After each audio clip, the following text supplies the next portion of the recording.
High friends, আমি Shobhan. Welcome to my YouTube channel. এখন আমি আতকা এই ওয়েব সিরিজটাকে নিয়ে কথা বলবো, যেটা 15 জানুয়ারি 2026-এ চরকি ওটিটি প্ল্যাটফর্মে চলে এসছে। 1 ঘন্টা 42 minute duration, directed by Arafat Mohsin Nidhi. Lead কাস্টে রয়েছে হলো আরশ খান, সুনেরা বিনতে কামাল, আবুল হায়াতকে অনেকদিন পর দেখে খুব ভালো লাগছে, যদিও তার স্ক্রিন প্রেজেন্স যথেষ্ট কম, কিন্তু তারপর যতটুকু সময় এসছে সে ঢাকাইয়া ভাষায় যেভাবে কথা বলেছে তার অ্যাকসেন্টে, এবং তাকে সবাই মানে তার ভয় ভিতর সন্ত্রস্ত, তার ফ্যামিলির সবাই সেটা মানে সে খুব ভালো, খুব ডাকাবুকো একটা ক্যারেক্টার, কিন্তু খুব অল্প সময়ের জন্য তার প্রেজেন্সটা আমার কিন্তু বেশ ভালো লেগেছে। এছাড়া রয়েছে সোহেল মন্ডল ক্যারেক্টারটা যথেষ্ট ইন্টারেস্টিং একটা ক্যারেক্টার। এছাড়া সুমন আনোয়ারকে জাস্ট একটু সময়ের জন্য দেখা গেছে। এছাড়া রয়েছে রোজে সিদ্দিকী। তা কেমন হলো? তা আরশ খান, তার অ্যাকচুয়ালি এখানে ক্যারেক্টারের নাম থাকলে ফায়াজ, সে লন্ডন থেকে আসে। অ্যাকচুয়ালি সবাই ভাবে যে সে ব্যাংকে চাকরি করে, অ্যাকচুয়ালি সেটা নয়, সে একটা সেলুনে কাজ করতো। এবং বাইরে যেটা হয়ে থাকে সেখানে সে প্রচুর ইনকাম করেছে, এবং তারপরে তার মানে গ্র্যান্ড মাদার মারা যাওয়ার পর সে বাংলাদেশে ফিরে আসে এবং সে একটা সেলুন খুলতে চায়। তো সেই ব্যাপারে তাকে হেল্প করে তার কাজিন মুনিয়া, তাকে যথেষ্ট সাপোর্ট করে। একমাত্র বাড়ির সেই জানতো যে সে সেলুনে কাজ করে, এবং তার ছোটবেলার যে বন্ধু চুমকি, মানে সুনেরা বিনতে কামাল, তার জায়গায় একটা জায়গা পড়ে আছে, একটা ভুতুরে একটা জায়গায়, ভুতুরে একটা জমি, সেই জায়গাটাতে অ্যাকচুয়ালি সেলুন খুলতে চায়। তো সে মানে তারপরে কি হবে না হবে, তারপরে আদৌ সেলুন খোলা যাবে কি যাবে না, সেটা জানতে হলে আপনাদের এই সিরিজটা দেখতে হবে। এবং এই সিরিজটা দেখার আগে আমি একটা কথা বলতে চাই, যে চরকির যে শুরুর দিকের যে কাজগুলো ছিল, সে কাজগুলো না অনেক ইন্টারেস্টিং ছিল। সেগুলো পাল্লা অনেক ভারী ছিল, সেগুলো অনেক আহ, মানে দেখার জন্য খুব স্মুদিং ছিল, এবং খুব ভালো কন্টেন্ট কিন্তু চরকি তৈরি করতো। কিন্তু ইদানিংকালে আমি দেখছি যে চরকির কাজ খাজা কাজে পরিণত হচ্ছে। সেটা কেন হচ্ছে বুঝতে পারছি না।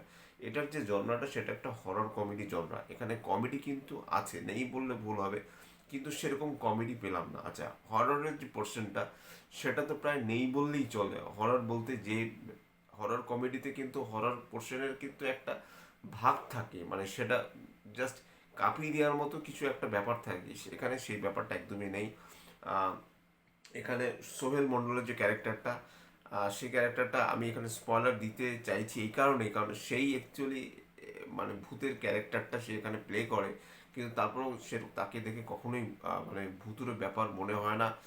সে 20 বছর আগে সুইসাইড করেছে, এবং কেন করেছে সেটা জানতে হলে আপনাদের এই সিরিজটা দেখতে হবে।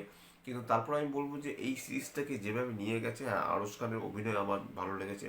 সোনার বিনতে কামাল যথেষ্ট ভালো, সে একজন অ্যাক্ট্রেস, কিন্তু তাকে এখানে ঠিকঠাক মতো ইউজ করা হয়নি। অন্যান্য ক্যারেক্টারে যারা রয়েছে তারা মোটামুটি, কিন্তু এই যে আতকা, এই হরর কমেডি, যে আমি মানে এই জনরাটাকে আমি কিছুতেই হরর কমেডি জনরার মধ্যে ফেলতে পারছি না। মানে জাস্ট অ্যাজ এ একটা সিরিজ জাস্ট চললো, 15 ঘন্টা ধরে আমরা দেখলাম জাস্ট ওয়ান টাইম ওয়াচের জন্য। এটা আমি কখনোই বলবো না যে মাস্ট ওয়াচ একটা সিরিজ।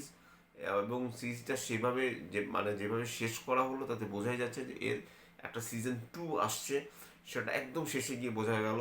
এবং সুনয়না বিনতে কামাল, তার অ্যাক্টিং আমার মোটামুটি লেগেছে। সে যথেষ্ট ভালো একজন অ্যাক্ট্রেস, কিন্তু এখানে তার অ্যাক্টিং আমার মোটামুটি লেগেছে। আরশ খানের অ্যাক্টিং, মানে ফায়াজের অ্যাক্টিংটা আমার মোটামুটি ভালো লেগেছে। ইমোশনাল জায়গাগুলোতে সে যথেষ্ট সাবলীল।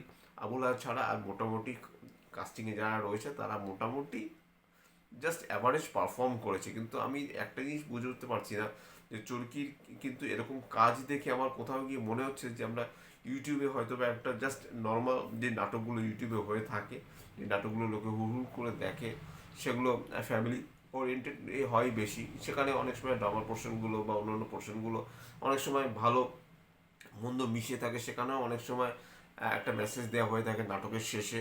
আর সেটা আপনার একটা নাটক দেখলে পরেই বুঝতে পারবেন। এবং বাংলাদেশের নাটক যথেষ্ট ভালো স্ট্যান্ডার্ড নাটক হয়, সেই নাটকের এসেন্স খুব ভালো হয়, কন্টেন্টও যথেষ্ট শক্তিশালী হয়।